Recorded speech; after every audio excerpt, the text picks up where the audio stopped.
زنجیر اس کے پیر میں تن گئی۔ اس نے میری طرف دیکھا، وہ لپکی۔ اف، میں لرز گیا۔ آغا جانی زیبی زیبی پکارتی رہی، پچکارتی رہی، مگر وہ جس لگا کر مجھ پر چڑھ چکی تھی۔ وہ میرے سینے اور پیٹ پر چڑھی تھی۔ بدبو اور خوف سے میں نے خود کو بے ہوش ہونے کے قریب پایا۔ وہ تمام خوفناک واقعات لمحہ بھر میں ذہن نے دہرا دیے۔ اس نے اپنی لپ لپی تھوک میں لپٹی زبان میرے منہ پر پھیری۔ استغفار استغفار۔ ایک بوجھ میرے سینے پر آ گرا، دل بند ہوتا محسوس ہوا۔ وہ بے ہوش ہو چکی تھی۔ میں نے یکدم اسے نیچے دھکیلا اور اٹھ کھڑا ہوا۔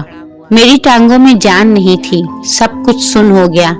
ہر آواز، ہر حرکت سائیں سائیں گونج رہی تھی اور زبان کی لپ لپ استغفار استغفار۔ اذان میاں پانی لیں، آپ ٹھیک ہیں؟ کچھ نہیں ہوا، کچھ بھی نہیں ہوا۔ میں نے سر جھٹکا، حواس بحال ہوئے، وہی پانی چہرے پر ڈالا۔ مجھے خود سے گھن آ رہی تھی۔ کچھ دیر لگی مجھے نارمل ہونے میں۔ ہم اسپتال روانہ ہوئے۔ وجاہت کی پہچان کے باعث زیبی کا ٹریٹمنٹ جلد ہی شروع ہو چکا تھا۔ مجھے چپ لگ گئی۔ اذان میاں آپ ٹھیک ہے؟ جی جی بہتر ہوں میں، مگر چہرے پر 12 بجے ہر دیکھنے والا دیکھ سکتا تھا۔ اذان میاں ہم معذرت خواہ ہیں۔ ارے نہیں نہیں آغا جانی، آج جو کچھ ہوا ہمیں ڈر تھا کہ یہ سب اس وقت ہونا تھا جب آپ سے زنجیر چھوٹی تھی، تبھی ہم نے آپ سے کہا تھا کہ ذرا ہمت کرنا ہوگی۔ آغا جانی مجھے بالکل ایسی توقع نہیں تھی۔ میں اچانک حملے سے بوکھلا گیا تھا۔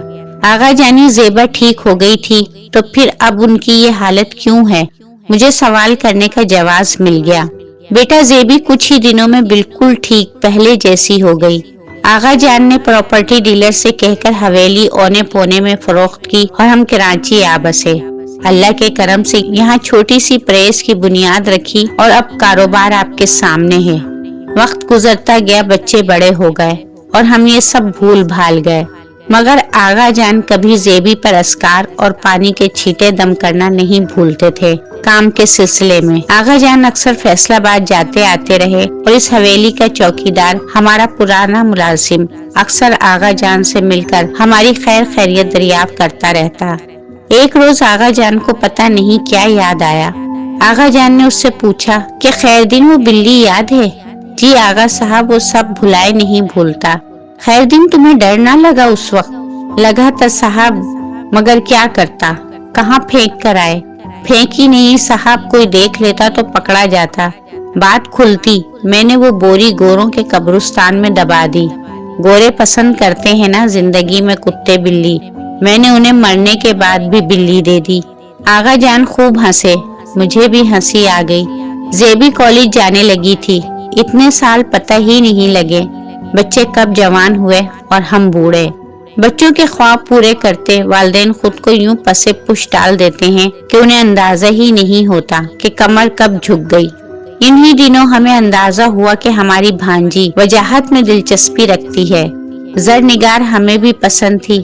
ہم نے آغا جان سے بات کی اور وجاہت کی شادی کی تیاریاں شروع کر دی۔ اسی دوران ہم سے کوتاہی ہوئی اور ہم شادی کی تیاریوں میں یوں مگن ہوئے کہ ہمیں اندازہ نہیں ہوا۔ ہماری زیبی جوان اور بے حد خوبصورت تھی۔ خاندان میں کئی نوجوان زیبی سے شادی کے خواہش مند تھے، مگر زیبی ابھی پڑھنا چاہتی تھی۔ اس نے شادی سے انکار کر دیا۔ وجاہت کی شادی کے بعد ہم اور مصروف ہو گئے اور ہمیں علم نہ ہو سکا کہ زیبی کسی کو پسند کرنے لگی ہے۔ رضا سنجرانی اندرون سندھ سے تعلق رکھنے والے ایک وڈیرے کا بیٹا تھا۔ بہت سلجھا ہوا، محبت کرنے والا بچہ تھا۔ ہماری زیبی کی پسند لاکھوں میں ایک تھی، چاند سورج کی جوڑی تھی۔ ہم سب بہت خوش تھے۔ آغا جانی کی خوشی تو مت پوچھو اذان میاں، ان کا بس نہیں چل رہا تھا بیٹی کے جہیز میں کائنات وار دیں۔ کراچی میں بھی ہماری حیثیت بہت مستحکم تھی۔ ہم وڈیرے نہیں، مگر آغا جان بھی رضا کے والد سے اثر و رسوخ میں کچھ کم نہیں تھے۔ الغرض خاندان کی باہمی رضامندی سے یہ رشتہ طے پا گیا۔ آغا جان بے حد خوش تھے، بس ایک فکر لاحق تھی، اسکار، دم، پانی کے چھینٹے۔ یہ سب کون کرے گا سسرال میں؟ نئے رشتوں میں ایسی باتیں پہلے دن سے درار ڈال دیتی ہیں، لیکن یہ سچائی بتائے بغیر رشتہ طے کر دینا بھی مناسب نہیں تھا۔ मुकम्मल नहीं मगर कुछ तो आगाही जरूरी थी। इसी बात को मद्देनजर रखते हुए हमने रजा को घर बुलाकर बात करने का सोचा और किसी को नहीं मगर रजा के इल्म में ये बात होनी चाहिए थी, फिर इसका नतीजा कुछ भी हो, क्योंकि सवाल ज़ेबा की हिफाजत का था। आगा जान कोई पहलू तही नहीं करना चाहते थे। रजा को एतमाद में लेकर आगा जान ने कुछ वाकयात से रजा को आगाह किया। वो ज़ेबी को इतना चाहता था कि ये सब सुनकर भी उसकी दीवानगी में कमी न आई और उसने वादा किया कि कल तक वो अमलियात आपकी जिम्मेदारी थे और शादी के बाद से मेरी। आप बेफिक्र हो जाएं और इस बात का जिक्र मेरी फैमिली से मत कीजिएगा। जरा पुराने ख्यालात के हैं, शायद आपकी बात समझ ना पाए और फिर इस तरह की बातें एक से दूसरे को पता चलती हैं, बेवजह तमाशा बनता है। मैं नहीं चाहता ज़ेबी की सिमत कोई इशारा भी करे। अजान मियाँ हमें और क्या दरकार था। हम शादी की तैयारियों में जुट गए। बिलाखिर वो दिन भी आ गया। आगा जान ने उस रोज आखिरी बार वो अमलियात किए और मुतमईन हो गए कि बेटी महफूज हाथों में दे रहे हैं। मेहमानों की गहमा गहमी, जरनिगार की तैयारियां, यासिर तलहा को देखना। हमारे पास तो वक्त ही नहीं था। ज़ेबा चांद का टुकड़ा थी। उसकी कॉलेज की बहुत सी दोस्तें मौजूद थीं जो बज़िद थी कि ज़ेबा को दुल्हन बनाने के लिए पॉलर जाने की इजाजत दी जाए। अजान मियाँ उमूमन हमारे खानदान में ये रिवाज नहीं था, मगर आजकल की लड़कियां सुनती कब हैं। फिर ज़ेबा की भी ख्वाहिश थी, आगा जान कैसे मना करते। हमने भी इजाजत दे दी और वजाहत ज़ेबा को उसकी सहेलियों के साथ बाहिफाजत पॉलर छोड़ाए। वापसी के लिए असर के बाद का वक्त था। 9 बजे हाल पहुंचना था। ज़ेबी को सजाया जा रहा था। रिवायत के बरखिलाफ रजा की पसंद पर ज़ेबी की बारात का जोड़ा सफेद था। रजा के वालिदैन को भी एतराज था, मगर बेटे की ख्वाहिश पर खामोश थे। ज़ेबा बेहद हसीन लग रही थी। हीरों का हार गर्दन में जगमगा रहा था। उसकी सहेलियों ने मशवरा दिया कि सफेद लिबास और इतने खूबसूरत सेट के साथ ये काला डोरा गले में बहुत बुरा लग रहा है। सारी जिंदगी से पहने रही हो, सारी जिंदगी ही पहनोगी। अगर कुछ घंटों के फोटो सेशन के लिए उतार दोगी तो कुछ नहीं होता। पर्स में रख लो अगर इतनी ही डरपोक हो।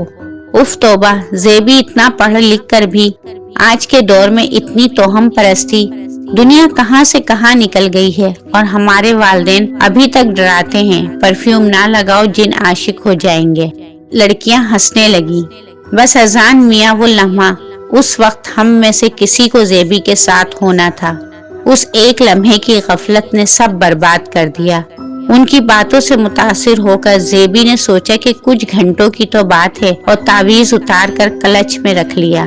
बरसों की सोई बदनसीबी की नींद टूटी और उसे मौका मिल गया। सालों से वो घात लगाए बैठी थी कि कब हमसे कोई चूक हो और कब वो अपना वार करे, और अब उसका दाव चल गया था। वो हिफाजती तावीज गले में नहीं था। वो पूरी ताकत से उठ खड़ी हुई। 9 बजे वजाहत ज़ेबी और सहेलियों को लेकर पहुंचे। हम सब हॉल में इंतजार कर रहे थे। ज़ेबी पर बार बार कशी के दौरे पड़ रहे थे और हम समझे कि मैके छोड़ने का सदमा है। बड़ी मुश्किल से निकाह हुआ। रजा बहुत खूबसूरत लग रहा था। वो निहाल था। उसके घर वाले इस रिश्ते पर बहुत मसरूर। ज़ेबी की तबीयत के बाइस रुखसती में जल्दी की गई। रुखसत होके ज़ेबी ससुराल पहुंची तो इससे पहले उसके इस्तकबाल के लिए जानते हो कौन मौजूद था वहाँ? कौन? उस मनहूस की गुलाम बिल्लियाँ कई 100 की तादाद में हवेली के बाहर ही रास्ता रोके खड़ी गाड़ी के तरफ मंडला रही थी। रजा को अजीब खार चढ़ी हुई थी। हमने ज़ेबी पर जानलेवा असरात का जिक्र रजा से किया था, मगर बिल्ली, जिन, आबायूमी से मुतालिक कोई बात ना की थी। रजा को अचानक ही बहुत गुस्सा आने लगा और उसने गाड़ी से निकलकर रास्ते से इन बिल्लियों को भगाया, मगर वो गाड़ी के साथ गैराज में भर गईं। ज़ेबी बेहोश थी। रजा ने बहुत मुश्किल से नौकरों की मदद से इन सबको भगाया और ज़ेबी को अंदर ले जाया गया। रिश्तेदारों में चहमगोइयां होने लगी कि ये कोई अच्छा शगुन नहीं है। रजा की आबाई हवेली सक्खर के नवाह में थी, जहां उसकी दादी और 2 फुप्पियां क़याम पजीर थीं। अगली सुबह ज़ेबी को उन्हें सलामी देने सक्खर रवाना होना था, मगर तबीयत संभले तो। सिंधियों की रिवायत के मुताबिक दुल्हन की आमद पर कोई रस्म ना हो पाई और दुल्हन को सेज पर पहुंचा दिया गया। आराम करेगी तो ठीक हो जाएगी। जैसे तैसे वो रात कटी। सुबह सक्खर रवाना हुए और 2-3 घंटे में सक्खर पहुंच गए। ज़ेबी बहुत चुप सी थी। रजा सारा वक्त उसे छेड़छाड़ करता रहा, मगर ज़ेबी गुम रही और गशी तारी रही। ससुराली थकन समझ के चुप थे। दादी फुप्पियों से सलामी के बाद उनको एक सजे सजाए कमरे में आराम करने की गर्ज से भेज दिया गया। ज़ेबी ने किसी से मिलने जुलने में कोई दिलचस्पी न ली। दिन भर मेहमान औरतों का रश लगा रहा। हर कोई छोटे साईं की दुल्हन देखने आता रहा। ज़ेबी सारा दिन जनान खाने में गुजार कर थक गई और इजाजत लेकर मगरिब के बाद कमरे में आकर सो गई। पता नहीं उस रात उस कमरे में ऐसा क्या हुआ होगा, कोई नहीं जानता। लेकिन अगले रोज एक दिलखराश खबर हमारी मुंतजिर थी। सुबह 9 बजे के करीब ज़ेबी के ससुर की कॉल आई। हम बेखबर सोए हुए थे, उनकी कॉल से ही जागे। मुराद संजरानी साहब, आप क्या बक रहे हैं, होश में तो हैं? आगा जान धाड़े। मेरी भी आंख खुल गई। क्या हुआ है? जल्दी उठें, ज़ेबी के घर जाना है। आगा जान, हुआ क्या है? अजीब बेयकीनी की कैफियत में आगा जान ने मुझे देखा और दिल पर हाथ रखकर बैठते चले गए। रजा, क्या हुआ रजा को? रजा की तशद्दुद-ज़दा लाश मिली है। ओ मेरे खुदा, कहाँ, कैसे? हमारे जहन मफलूज होकर रह गए। एक रोज पहले जिस बेटी को दुआओं के साथ रुखसत किया था, उसी का घर उजड़ने की खबर से दिन का आगाज हुआ। ओह मेरी ज़ेबी। आगा जानी के इस इंकिशाफ पर मेरा मुंह भी खुला का खुला रह गया। रजा की तशद्दुद-ज़दा लाश? हाँ अजान मियाँ, मगर कहाँ? कोई खानदानी तनाज़ा? हाँ खानदानी दुश्मनी, मगर रजा की नहीं, ज़ेबी की। रजा की तशद्दुद-ज़दा लाश उस कमरे से बरामद हुई और कमरे के अंदर सिर्फ ज़ेबी थी। फिर आप लोग सक्खर गए? हाँ हम दोनों और वजाहत सक्खर पहुँचे। वहाँ पहुँचकर कैसे हमारा इस्तकबाल हुआ होगा, क्या कुछ कहा सुना गया होगा, आप समझ सकते हैं। जग हंसाई हुई, तमाशा बन गए हम। ज़ेबी घर में मौजूद नहीं थी। ओह, वो कहाँ गई? हमारे पहुँचने से पहले ही पुलिस आ चुकी थी। हमें बाद में इत्तला दी गई। वहाँ नौकरानियां कमरों के बाहर राहदारियों में ही सोती थीं कि कब बीबी साहिबों को काम हो और कब वो हाजिर हो जाएं। ज़ेबा के कमरे के बाहर सोई नौकरानी ने सुबह 4 बजे के करीब अजीब सी आवाजें सुनी। गौर किया तो मालूम हुआ कि छोटे साईं के कमरे से आवाजें आ रही हैं। करीब जाकर सुना तो साईं की चीखों पुकार सुनाई दी।